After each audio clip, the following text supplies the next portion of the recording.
जिन्ना, मोहम्मद अली जिन्ना।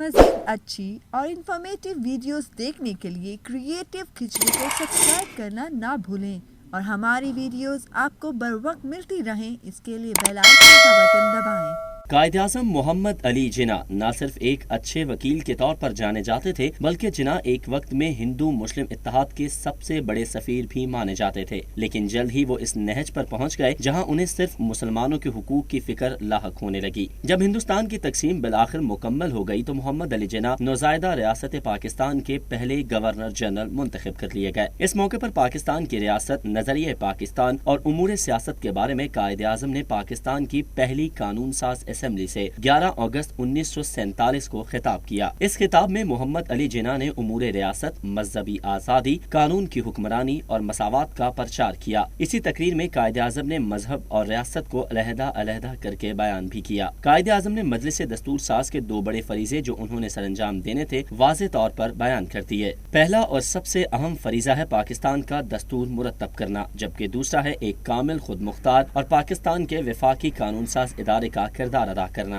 कायद-ए-आज़म रहमतुल्लाह अलैह ने मजलिस कानून साज के कांधों पर एक भारी जिम्मेदारी डालकर उन्हें मुतहर्रिक कर दिया। ये मजलिस मुल्क का पहला खुद मुख्तार कानून साज इदारा था जिसने मुसलमानों की बेहतरी को दिलो दिमाग में रख कर कानून साजी करनी थी। कायद-ए-आज़म ने इस तारीख साज मौके पर अपने मौक़िफ़ को दुनिया के सामने रख दिया और वो मौक़िफ़ था पाकिस्तान का बतौर एक फलाही इस्लामी मुमलिकत का कयाम। पाकिस्तान को कायद-ए-आज़म मोहम्मद अली जिन्ना रहमतुल्लाह अलैह ने उन्हीं उसूलों पर इस्तवार करने की कोशिश की जिसका इजहार उन्होंने अपनी तारीखी तकरीर में कर डाला था। तौहीद, इत्तेहाद और ईमान, यही थे वो उसूल जिनकी तरवीज उनकी अव्वलीन ख्वाहिश थी और कायद-ए-आज़म मोहम्मद अली जिन्ना पाकिस्तान को एक मिसाली, आज़ाद, इस्लामी और फलाही मुमलिकत बनता हुआ देखना चाहते थे।